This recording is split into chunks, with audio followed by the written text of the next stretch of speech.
창세기 5장을 읽겠습니다. 주보에 있는 그대로 창세기 5장 1절부터 좀 길더라도 오늘은 전체를 다 읽습니다. 창세기 5장 1절부터 마지막 32절까지 말씀 전체를 한 절씩 말씀을 교독하겠습니다. 먼저 제가 1절을 읽고 여러분들이 그 다음 절을 읽고 교독하면서 말씀을 읽습니다.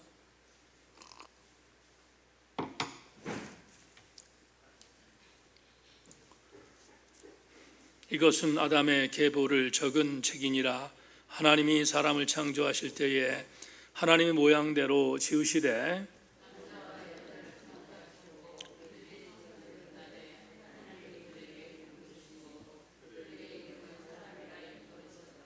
아담은 130세에 자기의 모양 곧 자기의 형상과 같은 아들을 낳아 이름을 셋이라 하였고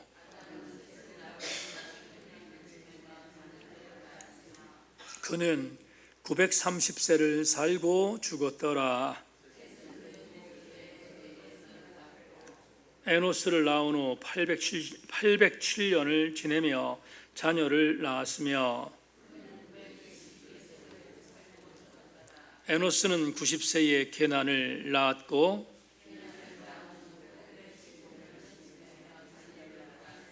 그는 905세를 살고 죽었더라. 마할랄레를 낳은 후 840년을 지내며 자녀들을 낳았으며 마할랄렐은 65세에 야렛을 낳았고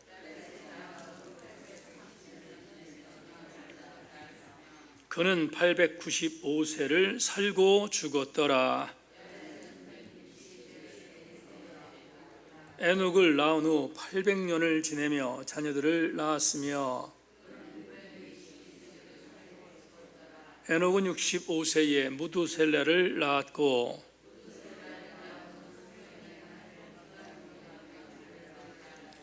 그는 365세를 살았더라.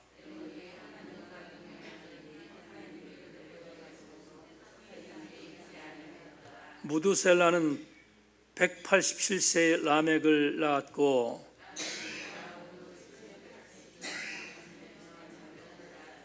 그는 969세를 살고 죽었더라.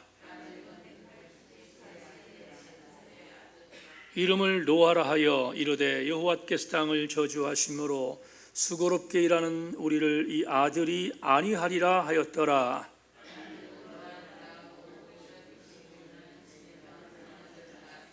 같이 합니다. 그는 777세를 살고 죽었더라.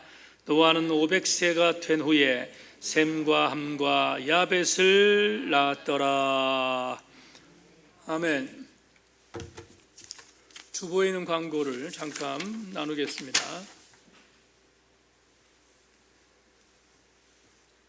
오늘이 6월 16일 수요일인데 6월달 사역을 진행하면서 지금 전반기 신방 일정 중에 있습니다. 오늘 이영미 셀을 신방했는데 내일 이경선 셀 신방을 하고 18일 날 저녁 7시에는 우정재 셀을 신방하겠습니다. 그리고 6월 들어서 우리가 구글 유튜브를 중단하고 줌으로 예배를 드리고 있는데 지금 수요 예배와 수요 모든 예배는 새벽 모든 예배는 유튜브로 정상적으로 방송이 되고 있지만 7월이 되면 이것도 막을 것입니다. 모든 예배를 줌으로만 예배를 드리도록 그렇게 예배를 이끌 것인데 나중에 당황하지 말고 줌 예배에 들어오셔서 유튜브로 예배를 드리는 지체들 지금도 유튜브로 예배를 드리는 지체들이 있을 줄 아는데 줌으로 예배를 드릴 수 있도록 상황을 바꾸실 수 있기를 바랍니다. 20일 날 산부 예배 후에 교육위원회와 휴사 철로역정 양육이 있다는 것 기억하시길 바라고, 제가 7월 첫째 주간에 기도원에 좀 올라갔다가 올 것인데 수요 예배를 어떻게 해야 살릴 것인가 하는 부분들을 놓고 심각하게 고민하고 올 것입니다. 하나님의 교회 공동체에서 수요 예배를 이제 하나하나 살려야 되는 상황인데, 팬데믹 상황이 끝나기 전까지 주일 오후 예배를 드릴 수는 없고 식사를 할 수 없으니까 상황이 어쩔 수 없지만 수요 예배만큼은 반드시 살려야 되겠다, 그런 생각을 갖고 있습니다. 그렇지 않으면 교회 예배가 죽으면 교회가 죽는 것과 동일하기 때문에 제가 목회하는 영안 동안에 수요 예배만큼은 반드시 살려야겠다, 그런 생각을 갖고 있습니다. 기도하고 생각 많이 하고 그리고 돌아올 터인데, 조금은 물리적인 방법을 쓸 것인데 수요 예배에 대한 부분을 위해서 함께 여러분 기도해 주셔서, 적어도 지금처럼 수요 예배를 드려서는 안 됩니다. 그렇게 알고 수요 예배가 정말 확장성 있게 예배가 잘 드려질 수 있도록 최선을 다해 준비할 생각으로 있습니다. 여러분들도 기도해 주셔서 수요 예배가 절대로 흐트러지지 않도록, 제가 갖고 있는 목회적 자존감이기도 합니다. 이렇게 아시고 함께 최선을 다해서 기도해 주시기를 부탁합니다. 네, 기도하고 말씀 나누죠. 하나님 감사합니다. 오늘 수요일 저녁 예배에 함께 모인 교우들과 창세기 28번째에 말씀의 은혜를 나누겠습니다. 하나님, 예비하신 은혜를 주시고 이 저녁 예배에 그냥 왔다 후회하는 것이 아니라 잘 왔다 감동받고 돌아가게 하여 주시기를 원합니다. 이 저녁 주의 성령이 여기에 머물러 주시기를 소망하며 예수 그리스도의 이름으로 기도하옵나이다. 아멘. 말씀에 기다리고 싶시다. 인사합시다. 말씀에 기다리고 싶시다.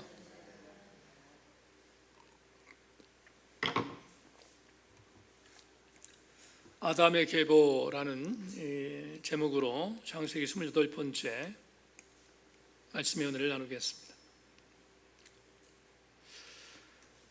신약 성경 맨 첫 장을 읽어보면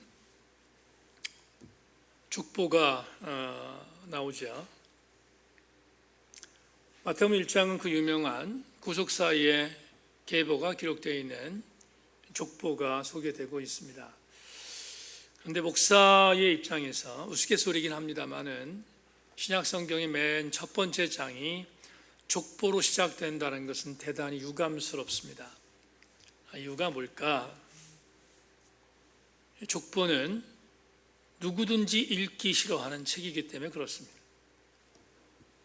아주 어렸을 때 제가 속한 전주이시 익양군파의 족보를 본 적이 있습니다.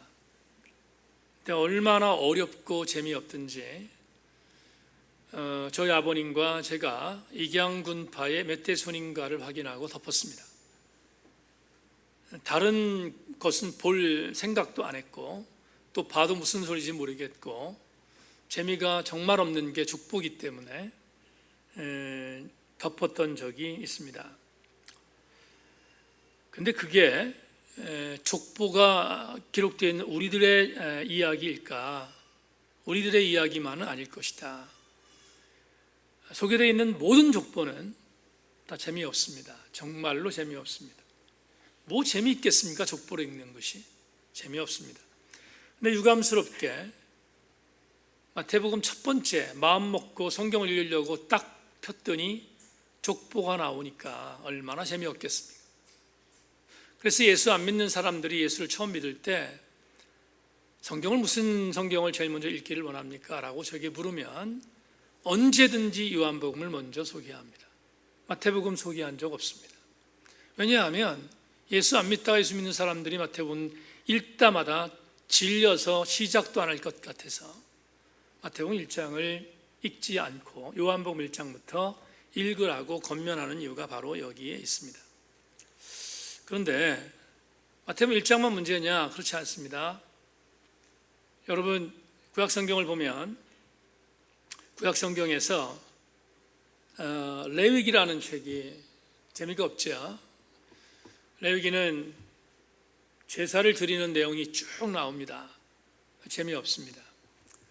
민수기서를 읽다 보면 민수기서는 숫자가 나옵니다. 숫자가 몇 명이다 계속 나옵니다. 그래서 별로 재미가 없습니다. 근데 어쨌든 간에 모세오경에 해당되어 있는 레위기와 민수기서를 읽고 극복했습니다. 인내해서 극복했습니다. 그렇게 해서 읽고 가다 보면 역대상이 나옵니다. 역대상 세 번째 위기입니다. 성경 읽을 때 세 번째 얘기입니다. 성경 통독할 때 역대상을 넘어가면 그래도 괜찮습니다. 역대상 넘어가기가 참 쉽지 않습니다. 이유는 뭐냐 하면 역대상에도 족보가 계속 나오기 때문입니다. 그러니까 족보를 읽는 것은 재미없는 일이기 때문에 성경을 통독할 때 역대상도 극복해야 할 난제입니다. 그런데 은혜롭게 어떻게 해서 역대상도 넘어갔습니다. 그러다 보면 성문서가 나오니까 성문서는 시도 나오고 노래도 나오고 금언도 나오고 그러니까 그런 대로 버티는데 문제는 마태복음에 도착하자마자 신약성경 첫 번째 장의 족보가 나오니 얼마나 성경 통독이 어려운지 우리는 충분히 이해할 수 있습니다. 여러분, 족보가 왜 필요했을까? 특별히 역대상과 같은 역대기 역사가들이 왜 역사서의 족보를 필요로 했을까? 이유는 간단해요. 이스라엘 신앙 공동체가 멸망해서 포로로 끌려갔다가 70년 만에 돌아왔어요. 돌아왔더니 땅만 있는데 나라는 없습니다. 그 휘황찬란했던 솔로몬 성전 완전히 사라졌습니다. 구심점이 없습니다. 고통스러웠던 나름대로의 지식인들이 왜 우리가 다윗의 자손인데 멸망했을까 고민하다가 우리가 멸망한 이유가 뭔가를 묻기 시작했습니다. 묻다가 두 가지를 물었습니다. Who am I? 나는 누구인가를 물었어요. 그러니까 포로에서 돌아온 사람들이 나는 도대체 누구지? 다윗의 계보라고 하지만 우리는 멸망당했다가 돌아와서 나라가 없는 상태가 된 나는 누구지? Who am I? 나는 누구인가를 묻기 시작했습니다. 이게 첫 번째 질문이었습니다. 나는 누구인가를 물어야 그들은 답을 찾을 수 있었기 때문에 물었습니다. 그런데 또 하나가 궁금했습니다. 우리는 분명히 다윗의 후손들이야.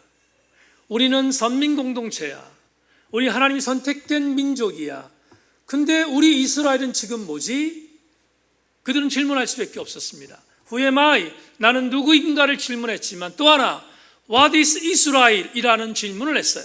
이스라엘은 도대체 무엇이지? 를 질문한 것입니다. 이 두 가지를 질문하지 않으면 그들은 견딜 수가 없었던 거예요. 그래서 이 질문을 던졌던 지식인들이 찾아낸 것이 이것입니다. 정체성을 찾아야 되겠구나. 정체성이 중요하구나. 우리 이스라엘의 정체성이 도대체 어디부터 원류가 있고 어디부터 우리가 시작이 있는가를 찾아야 우리는 신앙 공동체로서의 정체성을 찾지 않겠는가? 그래서 찾기 시작한 게 뭐냐? 그게 족보예요. 그게 족보라고. 그래서 여러분 역대상에는 족보가 계속 나오고 있습니다. 그런데 여러분 마태복음 1장을 한번 볼까요? 난제 중에 난제. 예수 믿는 사람들, 믿기 시작한 사람들 정말로 난제 중에 난제로 첫 번째 넘어야 할 마태복음 1장 한번 보세요. 마태복음 1장 1절 보시면 이렇게 되어 있습니다. 다 같이 시작. 아브라함과 다윗의 자손 예수 그리스도의 계보라.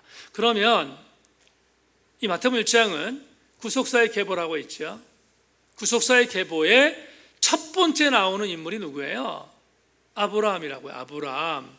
그럼 우리는 이런 생각을 하게 돼요. 어떤 생각을 하냐면 특별히 마태복음 같은 경우에는 유대인들을 위한 복음서거든요. 그러니까 유대인들이 보라고 쓴 복음서를 마태복음이라고 보통 통칭하는데, 유대인들의 조상을 볼 때 조상의 원료로 올라가면 아브라함이구나 라고 정의하게 돼요. 그런데 그러면 안 돼요. 그건 마태복음에 나와 있는 구속사의 원류 중에 조상을 아브라함을 보았기 때문에 아브라함으로 기록한 거지, 아브라함보다 훨씬 이전 세대가 있었을 거 아니에요. 그 이전 세대를 오늘 본문이 우리한테 알려주고 있어요. 여러분, 제가 지금 원고에 기록되어 있는 그대로 한번 가봅시다. 오늘은 마태복음 1장 1절에 아브라함부터 시작했는데, 똑같은 예수님의 족보를 기록한 누가복음은 조금 자세히 쓰고 있어요. 근데 그 자세히 쓰고 있는 그 누가의 보고를 보면 아브라함보다 윗대가 있었구나 하는 걸 알게 돼요. 여러분에게 전부 다 읽을 수는 없으니까 누가복음 3장 23절을 읽어드리겠습니다. 자, 보세요. 누가복음 3장 23절. 예수께서 가르치심을 시작하실 때에 30세쯤 되시니라. 사람들이 아는 대로 요셉의 아들이니 요셉의 위로는 헬리오. 그러니까 다시 누가복음의 기록에 의하면 예수님의 육신의 아버지가 요셉이란 말이죠. 요셉의 계보가 다윗의 계보인데 다윗의 계보를 거꾸로 올라가요. 여러분, 마태복음에는 위에부터 내려왔지만 누가복음은 거꾸로부터 올라갑니다. 거꾸로부터 족보가 올라가요. 근데 이렇게 말합니다. 다시 누가복음 3장 23절. 예수께서 가르치심을 시작할 때 30세쯤 되시니라. 사람들이 아는 대로 요셉의 아들이니, 예수님 요셉의 아들이죠. 육신의 아들입니다. 또 시작했어요. 그래서 요셉의 아들인데 요셉 이로는 헬리오, 이렇게 시작합니다. 헬리오 시작합니다. 근데 이 구절, 이 누가에 있는 구절 중에 맨 마지막 부분을 제가 읽어드리겠는데, 누가복음 3장 34절 38절 자막 보세요. 읽겠습니다. 제가. 그 위는 야곱이요, 그 위는 이삭이요, 그 위는 아브라함이요. 아브라함이 마태복음에 나와 있는 첫 번째 조상이었죠. 근데 누가는 그 위를 소개합니다. 따라오십시오. 그 위는 아브라함이요, 그 위는 데라요, 그 위는 나홀이요, 그 위는 수룩이요, 그 위는 루요, 그 위는 벨렉이요, 그 위는 헤보요, 그 위는 살라요, 그 위는 가이난이요, 그 위는 아박삭이요, 그 위는 셈이요, 그 위는 노아요, 그 위는 레멕이요, 그 위는 무두셀라요, 그 위는 에녹이요, 그 위는 야렛이요, 그 위는 마할랄렐이요, 그 위는 가이난이요, 그 위는 에노스요, 그 위는 셋이요, 그 위는 아담이요, 그 위는 하나님이시니라. 그러면 누가의 보고에 의하면 아브라함 위에도 무려 21명이 나와요. 아브라함이라고 하는 그 마태복음의 제일 첫 번째 나왔던 인물보다 윗대 21명이 나옵니다. 21명이. 그런데 그 21명 중에서 앞에 하나님부터 시작한 앞에 바로 다음에 나오는 아담의 계보부터, 오늘 본문은 창세기 5장은 아담부터 10대손까지 기록되어 있어요. 10대손까지 기록되어 있는데 그 내용이 오늘 본문에 나와 있다 말이에요. 그러면 그 본문에 나와 있는 10대손이 누구인가? 여러분, 하나하나 짚겠습니다. 첫 번째, 맨 위에 하나님이 계십니다. 하나님이 계시는데, 하나님께서 아담을 통하여 누굴 주셨는가 하면 셋을 주셨어요. 셋 다음에 에노스를 주었고, 에노스 다음에 게난을 주었고, 게난 다음에 마할랄렐을 주었고, 마할랄렐 다음에 야렛을 주었고, 야렛 다음에 에녹을 주었어요. 에녹을 주신 뒤 무두셀라를 주었고, 무두셀라 뒤에 라멕을 주었고, 그리고 노아를 주었어요. 셋, 에노스, 게난, 마할랄렐, 야렛, 에녹, 무드셀라, 라메, 노아. 근데 맨 앞에 하나님 바로 단에 아담이 있습니다. 지금 빠져 있는데 아담이 있으니까 아담부터 노아까지는 10대에 걸친 계보다, 이렇게 여러분들이 이해하시면 좋겠어요. 그런데 오늘 여러분과 창세기 5장에 기록된 20대에 걸친, 다시 아브라함까지 가지 않고 노아까지만 정의했던 창세기 5장의 10명의 인물들을 보면서 우리는 세 가지의 중요한 영적인 교훈을 이 저녁에 찾아야 되겠습니다. 여러분과 나누고 싶은 세 가지 은혜를 여러분 가슴에 잘 새길 수 있기를 바랍니다. 다시 하나님부터 시작하여 아담에서부터 어디까지? 노아까지.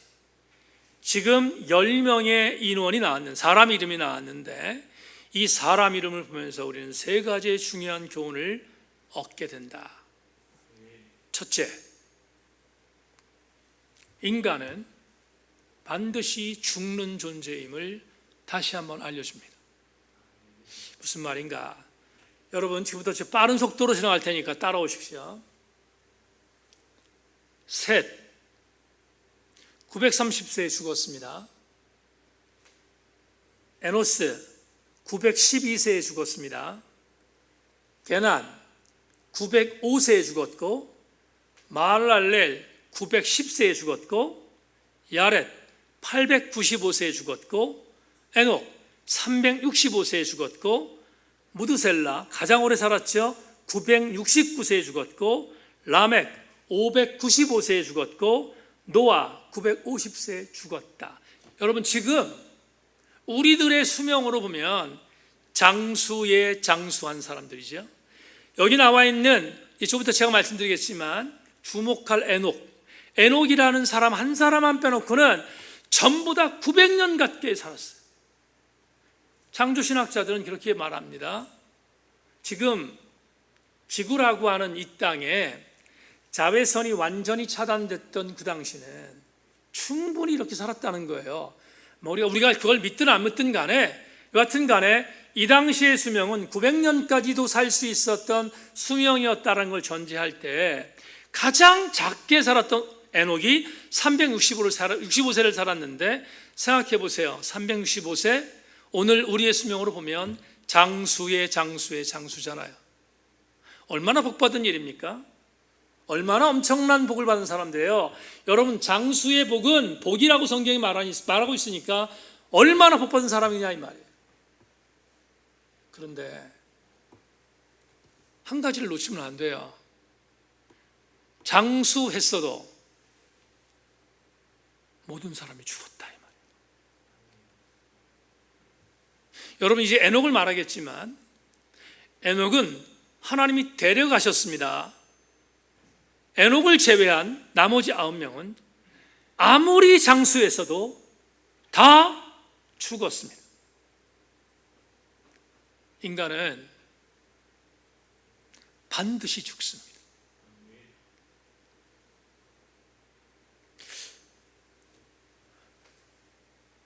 무드셀라 960까지 살았습니다.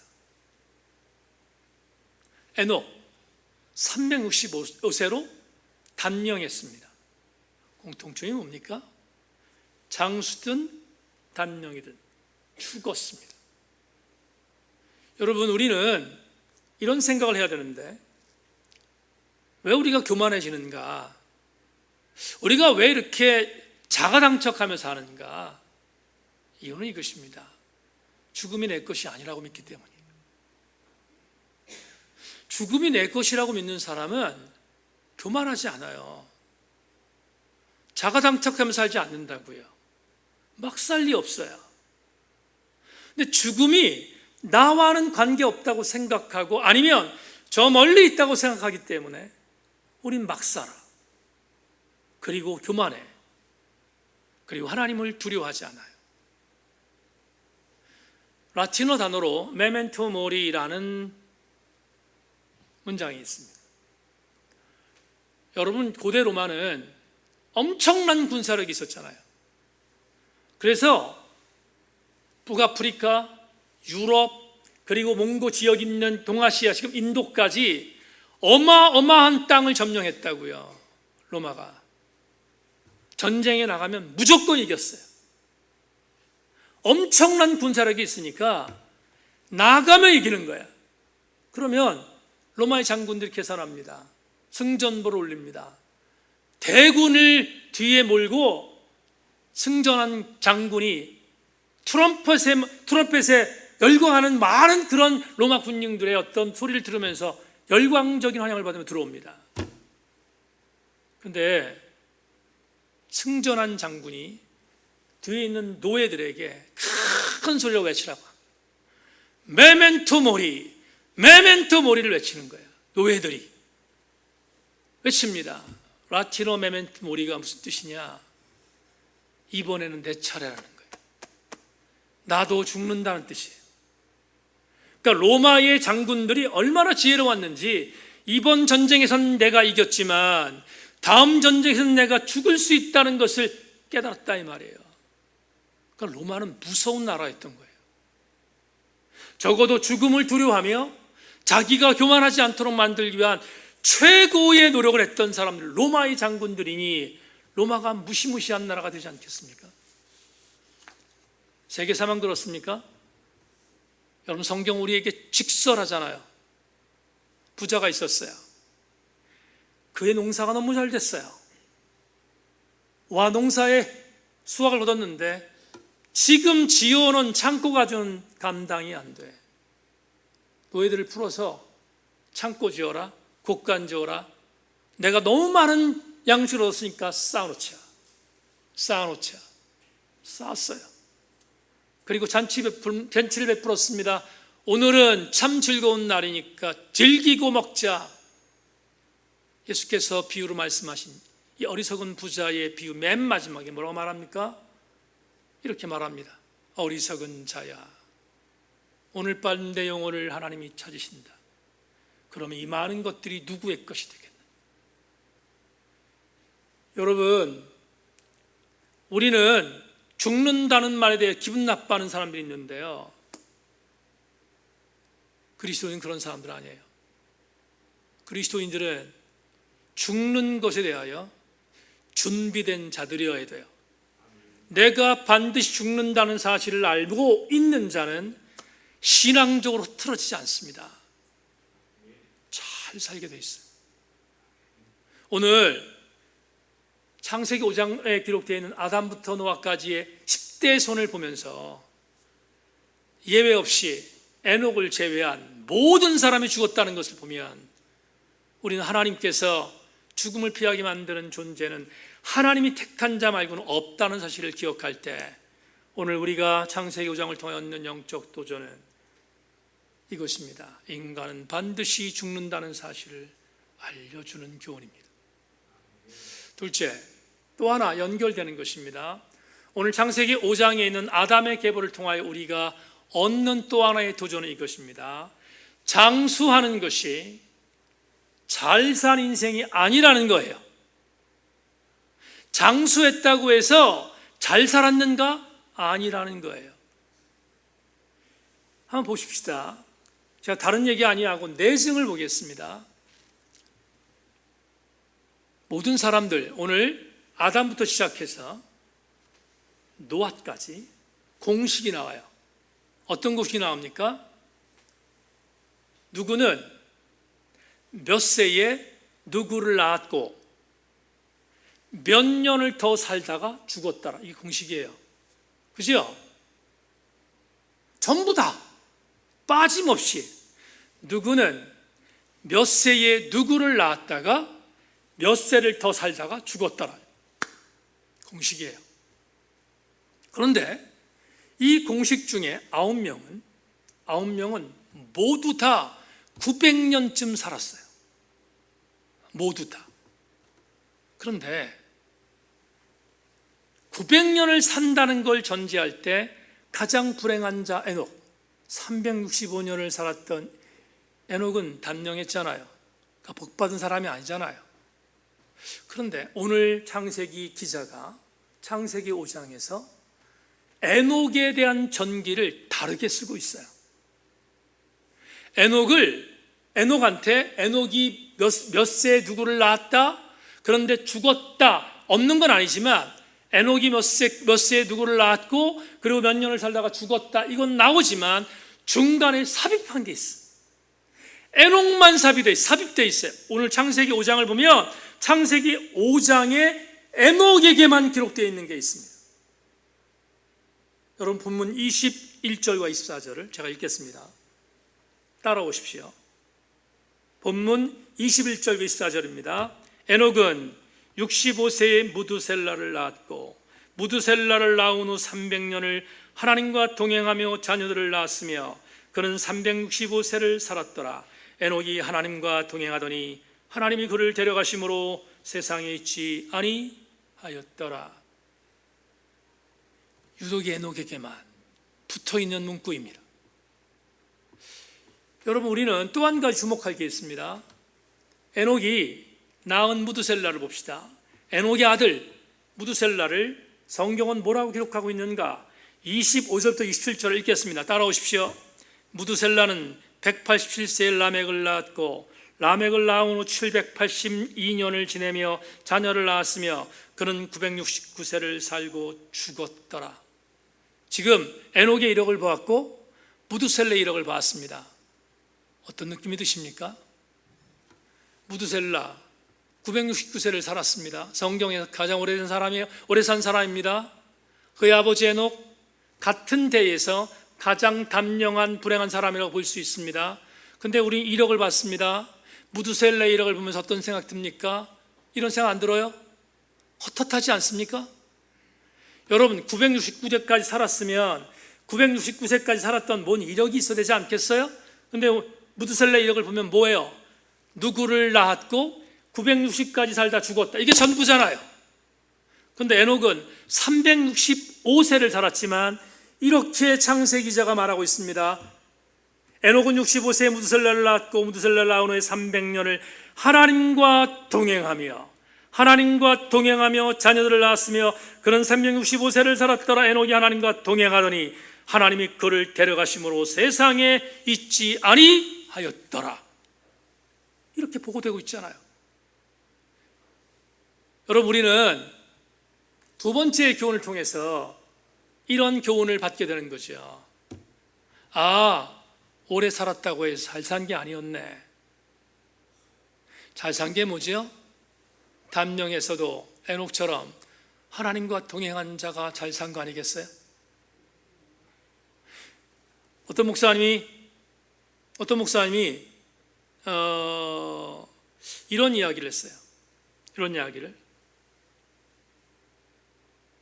무두셀라 969세까지 살았다. 근데 에녹은 365세를 살았다. 근데 365세를 사는 에녹이 얼마나 잘 살았는지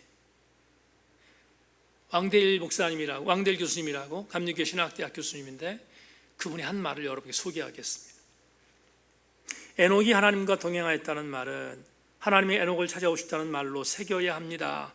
쓰기는 에녹이 하나님과 동행하였다고 쓰고 읽기는 하나님이 에녹과 동행하였다라고 읽어야 합니다. 사람이 하나님을 찾기 전에 하나님 먼저 사람을 찾으십니다. 이 구절이 얼마나 아멘이 되지요? 왜? 에녹은 하나님이 찾아온 사람이에요. 에녹은 하나님이 찾아오셨다고요. 그래서 찾아온 하나님과 365년 동안 동행했어요. 이 말을 풀겠습니다. 여러분, 365년 동안 동행했다면 에녹은 전 인생 동안 단 1년도 제외 없이 하나님과 동행했다는 것이 가슴에 와닿아요. 왜? 365년이라는 단어 때문에. 우리는 이렇게 말합니다. 365일 동안 매일 하나님과 동행하십시다 말하잖아요. 매일 동행하십시다. 상징적으로 창세기 5장 기자는 에녹의 연수를 365세라고 한정하고 있잖아요. 그러면 이런 것이 됩니다. 우리가 살아있는 모든 인생의 연한 속에서 내가 몇 살 살지 모르지만 오늘 에녹을 통해서 얻는 교훈이 뭐예요? 내가 몇 살을 살지 모르지만 나의 향수의 연한이 몇 명이 될지 모르지만 에녹을 보면 우리가 얻는 교훈이 뭡니까? 이겁니다. 매해 잘 살아야 되겠다. 어떻게? 주님과 동행하면서. 사랑하는 세인교회 지체 여러분, 오래 산다고 잘 산 거 아니에요. 하나님과 동행해야 잘 사는 것입니다. 저는 우리 모든 교우들이 에녹처럼 이렇게 살아갈 수 있는 우리 남은 여생들 되기를 주님의 이름으로 축원합니다. 마지막 세 번째, 여러분 이 구절도 우리는 꼭 기억해야 하는 세 번째 영적인 감동입니다. 세 번째, 오늘 창세기 5장의 이 아담의 계보를 보며 얻는 도전이 이것입니다. 반드시 우리는 영향력이 있는 삶을 살기로 결단해야 합니다.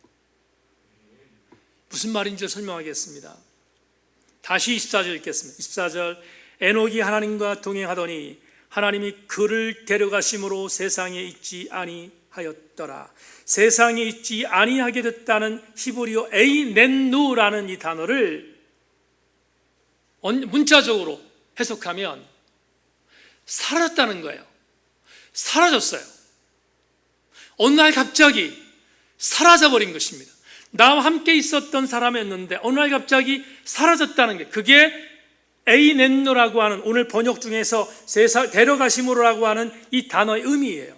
근데 제가 설교 준비하다가 이 생각이 들었어요. 데려가신 게 뭘까?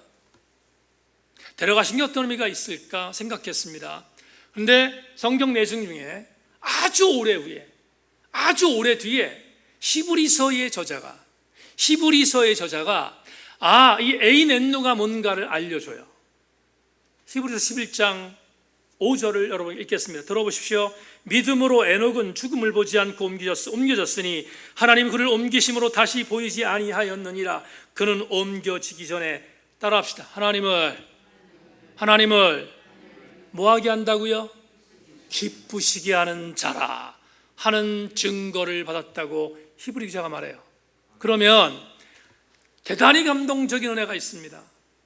하나님께서 에녹을 데려가신 이유 다른 거 아니에요. 에녹은 매해마다 하나님과 동행했던 그 동행함을 하나님이 기쁘게 여기셨다 이 말이에요. 에녹을 볼 때 하나님이 너무 기뻤어요. 하영재 목사님의 옛날 책에 이런 글이 있어요. 하영재 목사님 옛날 책에 제가 출처는 찾을 수가 없어서 오늘 출처는 밝힐 수 없지만 아주 옛날 책에 하영재 목사님 이런 글을 쓴 적이 있습니다. 하나님께서 매일 에녹을 찾아오셨다는 겁니다. 그리고 그와 함께 산보하시면서 행복해 하셨습니다. 하나님의 일과 중에 하나는 에녹과 거니시는 것이었습니다. 매일 하루도 빠짐없이 날도 하나님은 에녹을 찾아오셔서 말씀하셨습니다. 에녹아 나다, 우리 산보 가자. 그리고 함께 거니셨습니다. 그런데 그날따라 하나님께서 에녹과 이런저런 이야기를 나누셨는데 너무 좋으셨습니다. 시간 가는 줄을 모르고 그렇게 거니셨는데 시간이 너무 빨리 가는 줄을 모르시고 에녹을 보내주는 시간을 잃어버리셨습니다. 그러자 하나님께서 에녹에게 이렇게 말씀하셨습니다. 에녹아, 기왕지사 이렇게 되었으니 그냥 우리 집으로 가자. 동화 같은 이야기인데 얼마나 따뜻한 감동입니까? 하나님이 에녹과 동행하는 것이 얼마나 좋았으면 시간 가는 줄 모르셨겠어요. 여러분, 후대의 후손들이, 히브리 기자는 이렇게 하나님과 동행했던 에녹을 이렇게 기억해요. 어떻게? 우리의 믿음의 선조였던 에녹은 하나님을 기쁘시게 하는 선조였어 라고 기억한다고요.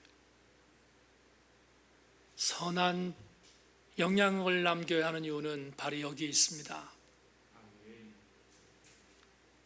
여러분이 하나님 부르신 어느 날 하나님께 부름받고 하나님께 옮겨질 때 여러분만 옮겨지는 것 중요한 게 아닙니다. 우리 할아버지는, 우리 할머니는, 우리 아버지는, 우리 어머니는 하나님을 기쁘시게 하는 자였어 라고 흔적을 남기고 계십니까?